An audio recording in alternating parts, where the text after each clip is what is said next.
د رسول کریم صلی الله علیه وسلم ژیره مبارکه او بریتونه مبارکان وایو. حامدا ومصليا اما بعد، اللهم صل على محمد وعلى ال محمد بعدد كل معلوم لك. د نبی کریم صلی الله علیه وسلم ژیره مبارکه غټه غڼه تکه توره ښایسته وه. د ژیرې ویښتان یې ډېر وه، ښایسته اوږده تکه توره لکه قدرتي ژمن شوې داسې وه. ژیرې مخکنۍ او پر جګر د ژیرې مخکنۍ او پر جګر پرته برخه یې هم ډېره ښکلې ښایسته ښکارېدل. یو څو په شمار سپین ویښتان یې په ژیره کې د زنې و طرف ته د مخ خوا ته چې د هغو ویښتانو سرونه هم تور وه. یو څو سپین ویښتان یې چې تورواله ته نږدې وه د ژیرې په یوه طرف او بل طرف کې وه. سپین ویښتان یې په داسې ښایسته ځلېدونکي وه لکه صفا ځلېدونکي اصلي سپین زر. امام ترمذي رحمة الله علیه مبارک د حضرت علي بن ابي طالب کرم الله وجهه الکریم رضی الله عنه مبارک څخه روایت کوي چې د پیغمبر علیه الصلوة والسلام سر مبارک او ژیره مبارک غټ ول. شمایل ترمذي امام بیهقي رحمة الله علیه مبارک د نافع بن جبیر رضی الله عنه مبارک څخه نقل کوي، روایت را نقل کوي چې نافع مبارک وفرمایل چې حضرت علي کرم الله وجهه الکریم موږ ته د پیغمبر علیه الصلوة والسلام مبارک په بیان کې وفرمایل چې سر او ژیره مبارکه یې غټ ول دلایل نبوت. امام بیهقي رحمة الله علیه مبارک د حضرت ابو هريره رضی الله عنه مبارک څخه روایت نقل کوي چې پیغمبر علیه الصلوة والسلام مبارک تکه توره ژیره او ښایسته ویښتان یې ول دلایل نبوت. امام نسائی رحمة الله علیه مبارک د حضرت علي کرم الله وجهه الکریم څخه روایت نقل کوي چې پیغمبر علیه الصلوة والسلام مبارک ګڼه ژیره وه، یعنی ګڼ ویښتان یې ول.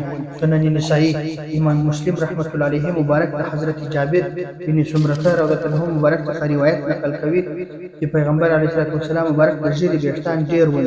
صحیح المسلم امام بخاری رحمة الله علیه مبارک د ابي معمر رضی الله عنه مبارک څخه روایت نقل کوي چې دی مبارک فرمایي ما و حضرت خباب بن عارض رضی الله عنه مبارک ته وویل چې پیغمبر علیه الصلوة والسلام مبارک د ماپښین او مازدیګر په لمانځه کې قرات وایي.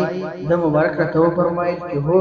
ابي معمر رضی الله عنه مبارک وایي چې ما پوښتنه ځینې وکړه چې تاسې قرات پر څه در معلومیږي؟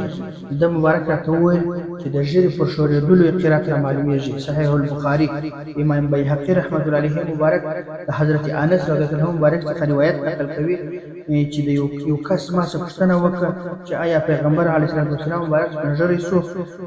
د مبارک په جواب کې راته وفرمایل چې الله جل جلاله پر پیغمبر علیه الصلوة والسلام مبارک باندې د سپین ږیروالي عیب نه دی راوستلی. په ژیره او سر مبارک کې یې 11 یا 18 سپین ویښتان ول دلایل نبوت. علامه سید برزنجي رحمة الله علیه سید جعفر برزنجي رحمة الله علیه مبارک فرمایي چې د دې روایتو خلاصه دا ده چې پیغمبر علیه الصلوة والسلام مبارک د ژیره مبارکه یې میانه وه او په اوږدوالي هم او په ساره باندې هم څنګه هم نه وه. شرح مولود نبوي صلی الله علیه وسلم بریتونه د رسول کریم صلی الله علیه وسلم بریتونه مبارکان تک تور ښایسته نرم بریتونه یې ول. د بریتو مابین یې داسې ښایسته سپین ځلېدونکي ښکارېدی لکه اصلي صفا سپین زر.